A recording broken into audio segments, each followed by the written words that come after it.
Someone said it to you after the worst thing that ever happened to you. Maybe it was a parent, maybe a friend who didn't know what else to say, maybe a therapist who meant well, and the words landed with this strange weight, half comfort, half pressure. What doesn't kill you makes you stronger, and some part of you nodded, because what else do? You survived. You're still here. So it must be true, but here is what nobody talks about. There is a version of you that survived something genuinely terrible. A loss, a betrayal, an illness, a childhood that asked too much of you too soon. And that version of you built something remarkable just to keep going. You built systems, routines, a certain kind of hard-won calm. And from the outside, it looks exactly like strength. It feels, from the inside, like strength. But there is a difference between a scar that healed cleanly and a wound that closed over something still infected. And the terrifying part is that both of them look the same in a mirror. You can spend years, decades, not knowing which one you have. Growth after pain is real. Researchers have spent decades documenting genuine transformation after trauma, deeper relationships, an expanded sense of possibility, a sharper awareness of what actually matters. This is not a myth, but the cultural shortcut we made from that research, the bumper sticker, the Instagram caption, the well-meaning thing people say at funerals. That version is doing something the science never intended. And understanding the difference might be the most important thing you do today. Here is what actually happens inside you when something breaks you. Before your mind has even registered what occurred, your body has already decided. You go numb first, or you go very, very fast. Time does something strange. Your hands shake before you know why. Your body makes decisions your mind hasn't caught up to yet. You say things you don't remember saying. You function without knowing how. And in the days and weeks that follow, you are essentially in triage mode, protecting yourself, rerouting around the damage, building whatever scaffolding you can just to stay functional. Your brain is working harder than it ever has, just not on growing, on surviving.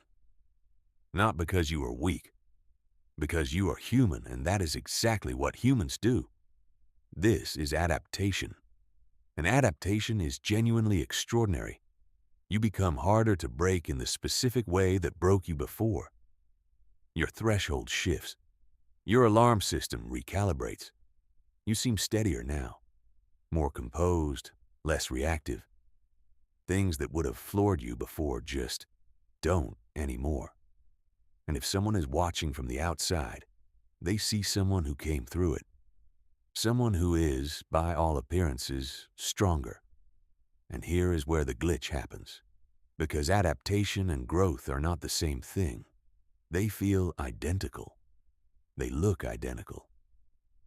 But they come from completely different places, and they lead to completely different lives. Adaptation is you protecting yourself from future harm. Growth is you integrating past harm into a new and expanded sense of who you are. One closes, the other opens.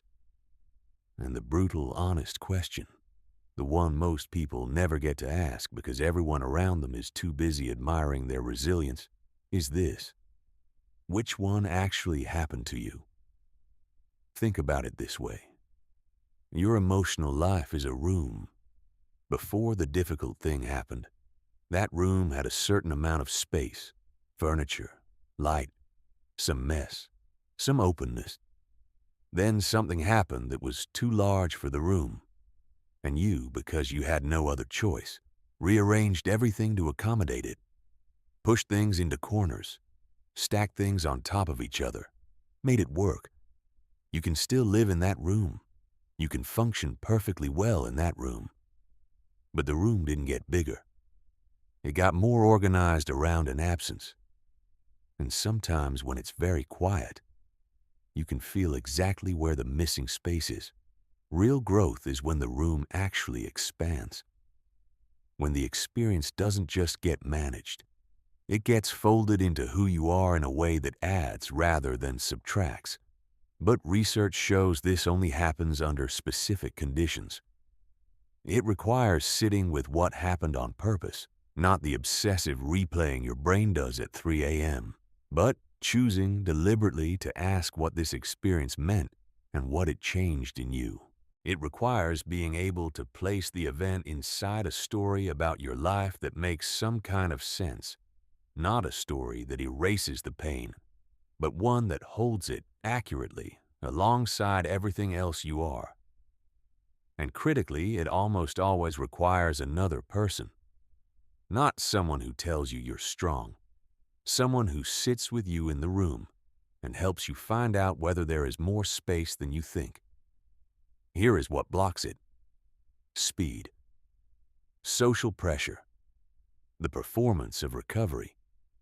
When someone tells you that you're stronger now, they are, with love, usually, asking you to skip the hard part.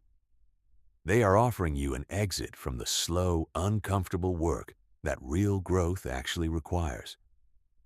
And because belonging and approval are as neurologically real as hunger, you take the exit. You perform the strength. You begin to believe the performance. You repeat it enough times that it becomes your actual answer when someone asks how you're doing, and the wound closes over without ever fully healing. So let me ask you directly, are you stronger, or are you just more defended? Because these two things feel identical from the inside, and they are not the same. Strength means you have more capacity than you did before, more tolerance, more perspective, more ability to hold difficulty without being destroyed by it. Defense means you have fewer entry points, less access to your own vulnerability, a shorter list of things that can reach you. And a shorter list of things that can reach you sounds like strength, until you realize it also includes joy, connection, surprise, the ability to be genuinely moved. Defense keeps the pain out, but it uses the same door that everything else comes in through. This is not a moral failing. I need to say that clearly. If you built defenses instead of growing, that was the right call given what you had available at the time. Your mind did exactly what it was supposed to do, and nothing you read today should become a new way to judge yourself. The question is only whether you want to stay there, whether the room you reorganized around pain is the room you want to live in for the rest of your life. Here is the practical thing, the concrete, usable thing. You don't need to tear down the walls. You don't need to re-enter the worst moments you've survived. The work of integration is not about reopening wounds. It is about something much smaller and much harder.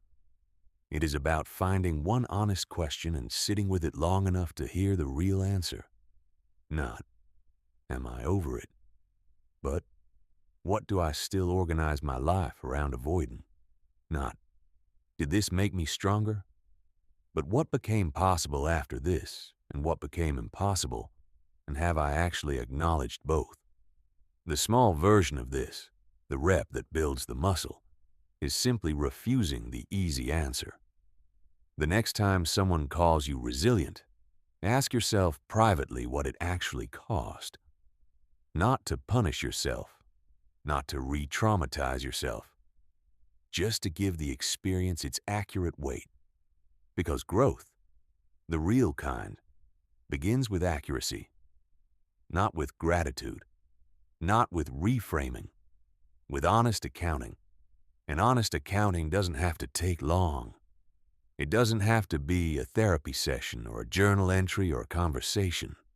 It just has to be real. One true thing held clearly, without immediately reaching for the silver lining. One more thing, if you are the person saying this phrase to someone you love right now, if you are the one at the hospital, or the graveside, or the kitchen table, where someone is trying to hold themselves together, I want to offer you something more useful than the slogan. You don't have to say anything that resolves it. Resolution is exactly what someone in pain doesn't need in that moment. What they need is for someone to stay in the room, to not flinch, to say, "This is genuinely terrible, and I'm not going anywhere." That is what the research actually supports, not the promise that it will make them stronger. The fact that you are willing to witness that it is hard. Because the reason that phrase persists, "What doesn't kill you makes you stronger," is that it contains a seed of something true. We do change after difficulty. The world does look different on the other side. But the phrase rushes past the most important part. The part where you are not yet stronger. Not yet anything. Just still in it. Still processing. Still figuring out what the room looks like now. The difference. The thing that determines whether you come out genuinely expanded or just more armored is whether someone let you be in the middle. Whether you let yourself be in the middle. That is where growth lives. Not in the declaration that you survived. In the long, quiet, unglamorous work of finding out what surviving actually did to you and choosing carefully what to do with that.